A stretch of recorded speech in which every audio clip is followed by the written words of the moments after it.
नमस्कार और इस नए विश्लेषण में आपका स्वागत है। आज हम शिमला को एक ऐसे नजरिए से देखने वाले हैं जो आम टूरिस्ट गाइड्स में बिल्कुल नहीं मिलता। हम उन पुरानी और छुपी हुई दुकानों के रास्ते पर चलेंगे जो सच में ऐतिहासिक हैं और अपने स्वाद से किसी को भी हैरान कर सकती हैं। शिमला का असली स्वाद वाकई उन्हीं गलियों में छिपा है जिन्हें लोग अक्सर मिस कर देते हैं। तो चलिए शिमला के इस मजेदार और अनोखे फूड मैप को मिलकर अनकवर करते हैं। वैसे जब भी पहाड़ों का या खास तौर पर शिमला का जिक्र आता है तो दिमाग में सबसे पहले क्या आता है? वहीं स्टीमिंग मोमोज और पहाड़ी वाली मैगी, राइट? लेकिन क्या सच में पहाड़ों का खाना सिर्फ इन्हीं दो चीजों तक सीमित है? बिल्कुल नहीं। यहाँ की गलियों में स्वादों का एक ऐसा अनएक्सपेक्टेड खजाना छिपा है जो किसी भी हार्डकोर फूड एंथुजियास्ट को चौंका देने के लिए काफी है। तो इस कुलिनरी सफर को हमने 5 खास हिस्सों में बांटा है। एकदम लोकल कंफर्टिंग नाश्ते से शुरू होकर हम बॉलीवुड की फेवरेट स्टॉल, एक टाइम कैप्सूल जैसे कॉफी हाउस और एक सदी पुरानी मिठाई की दुकान से होते हुए आखिर में एक ऐसे ट्विस्ट तक पहुंचेंगे जो आपने शिमला में बिल्कुल एक्सपेक्ट नहीं किया होगा। तो सबसे पहले आते हैं हमारे पहले पड़ाव पर, सुबह का लाडला नाश्ता यानी शिमलाज डार्लिंग ब्रेकफास्ट। रिज के पास एक बड़ी ही मशहूर जगह है, सीताराम एंड सन्स, और यहाँ मिलने वाली लूची और हमारे आम भटूरे में जमीन आसमान का अंतर है। देखिए, लूची सिर्फ मैदे से नहीं बनती, इसमें सूजी, आटा और दही मिलाकर इसे फर्मेंट किया जाता है, यानी खमीर उठाया जाता है। यही खमीर इसे एक सावरडो ब्रेड जैसी फ्लफीनेस और हल्कापन देता है, जबकि भटूरा काफी हैवी होता है। मतलब पहाड़ों में 10,000 स्टेप्स चलने के लिए ये नाश्ता एकदम परफेक्ट फ्यूल है, और 2-3 लूची खाने के बाद भी आपको बिल्कुल भारीपन महसूस नहीं होगा। और इसकी कीमत सुनकर तो आप बिल्कुल हैरान रह जाएंगे, सिर्फ 90 रुपए। जी हाँ, इस दाम में आपको मिलती हैं 2 गर्मा गर्म सौंधी खुशबू वाली लुचियां, वो भी हल्के मसाले वाले काबुली छोलों के साथ। पर असली मैजिक तो इनकी चटनियों में है।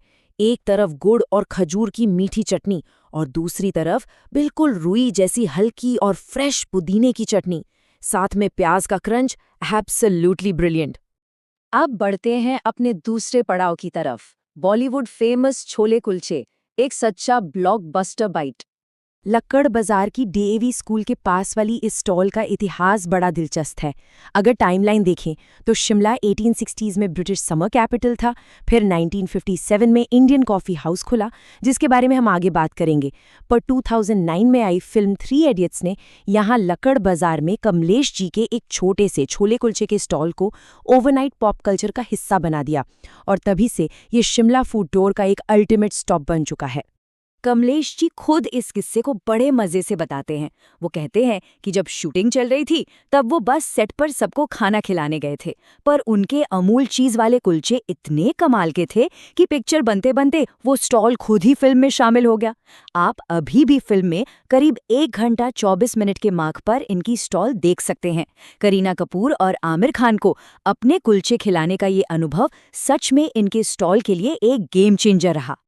चलिए, अब वक्त है थोड़ा टाइम ट्रैवल करने का। हमारा तीसरा पड़ाव, टाइम ट्रैवल कॉफ़ी हाउस, बिल्कुल 1970s की महफिल। मॉल रोड पर जब आप इंडियन कॉफ़ी हाउस के अंदर कदम रखते हैं तो लगता है वक्त पीछे चला गया है। 1957 से दिल्ली सोसाइटी इसे चला रही है। यहाँ का स्टाफ आज भी वही आज़ादी से पहले वाले दौर की यूनिफॉर्म्स पहनता है। ये जगह पॉलिटिकली भी बहुत खास रही है। महात्मा गांधी और जवाहरलाल नेहरू जैसे दिग्गजों ने यहाँ वक्त बिताया है, और 2017 में प्रधानमंत्री मोदी ने भी यहाँ आकर अपनी पुरानी यादों को ताज़ा किया था। इस जगह की वाइब सीधे आपको पुराने दौर से जोड़ देती है। और यहाँ का खाना वो एक अलग ही सेंसरी एक्सपीरियंस है। इमेजिन कीजिए एक यूनिकली ट्रायंगुलर शेप का डोसा जिसके अंदर लहसुन और प्याज के तड़के के साथ लगभग पंजाबी स्टाइल के आलू भरे हों। इस फ्यूजन डोसे को तोड़कर नारियल की ठंडी चटनी में डिप करना और साथ में रिच गर्मा गर्म फिल्टर कॉफी का सिप लेना, सच में इट्स जस्ट परफेक्ट। ठीक है, अब थोड़ा मीठा हो जाए। चौथा पड़ाव है एक सदी पुरानी मिठाई, 125 years of sweetness. Getty theatre के पास आपको मिलेगी मेहरू हलवाई की दुकान। उनकी एक बहुत ही आइकॉनिक मिठाई है गाड़ी पंजीरी। ये एक विजुअली स्ट्राइकिंग हरे रंग की ट्रेडिशनल हिमाचली मिठाई है जिसे कद्दूकस किए गए नारियल और ढेर सारे ड्राई फ्रूट से बनाया जाता है। अगर आप स्पाइसी खाना खा चुके हैं और पैलेट को बैलेंस करना चाहते हैं तो यहाँ के गर्मा गर्म काले जाम और रसमलाई तो बस मस्ट हैं। निशा जी 125 साल पुरानी फैमिली लेगेसी को आगे बढ़ा रही हैं और आपको पता है, ऐसे सफर पर आप सिर्फ नए स्वाद ही नहीं, नए शब्द भी सीखते हैं। जैसे मट्ठा, यहाँ फेंटी हुई दही को मट्ठा कहते हैं, जिसका इस्तेमाल इनकी ऑथेंटिक पापड़ी चाट में होता है। सुबह 10 बजे से रात 10 बजे तक ये दुकान खुली रहती है, तो आप इसका स्वाद किसी भी वक्त ले सकते हैं।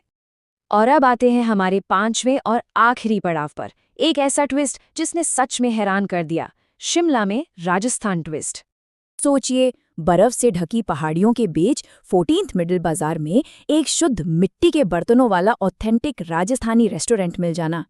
इस जगह के ओनर की एक बड़ी ही पैशनेट सी फिलॉसफी है, जहां ना पहुंचे बैलगाड़ी वहां पहुंचे मारवाड़ी। और इनकी कुलिनरी जर्नी भी इस कहावत पर बिल्कुल खरी उतरती है। जोधपुर से शुरू होकर इनका स्वाद पहले इंडोनेशिया के जकार्ता गया और वहां से सीधा शिमला की सर्द वादियों में। ये अपने आप में एक वाइल्ड और चमत्कारिक सफर है। इस जगह की एक सुपरफूड डिश है जिसका प्रेपरेशन वाकई इंटेंस है, हल्दी की सब्जी। सबसे पहले कच्ची हल्दी को शुद्ध देसी घी में पूरे 4 घंटे तक धीमी आंच पर पकाया जाता है। फिर इसमें काजू, किशमिश और मटर मिलाए जाते हैं और आखिर में इसे मिट्टी के बर्तनों में गर्मा गर्म बाजरे की रोटी और लहसुन की चटनी के साथ सर्व किया जाता है। शिमला की ठंड में ऐसी शाही राजस्थानी गर्माहट, वाकई it's a real game changer. तो अगर इन सभी स्पॉट्स को एक क्विक चीट शीट में देखा जाए तो आपके सामने है शिमला की ट्रू कुलिनरी आइडेंटिटी को एक्सपीरियंस करने की एक perfect, highly actionable itinerary. Sitaram and sons के कंफर्टिंग नाश्ते से लेकर इंडियन कॉफी हाउस के 1970s वाइब तक, और फाइनली सा राजस्थान की एकदम सरप्राइजिंग थाली तक, ये सभी जगह अपने आप में एक अलग ही दुनिया है। 1860 की सदियों पुरानी मिठाइयों से लेकर 2009 के बॉलीवुड फेमस कुलचों तक हमने वक्त के बहुत सारे दौर एक ही सफर में तय कर लिए। तो अब सवाल ये है कि अगली बार जब आप शिमला की ठंडी हवाओं में घूमने जाएंगे तो इस नए मैप से कौन सा स्वाद और किस दौर का खाना सबसे पहले चखेंगे? इस विश्लेषण में मेरे साथ बने रहने के लिए धन्यवाद। आशा है अब आपका शिमला को चखने का नजरिया जरूर बदल गया होगा।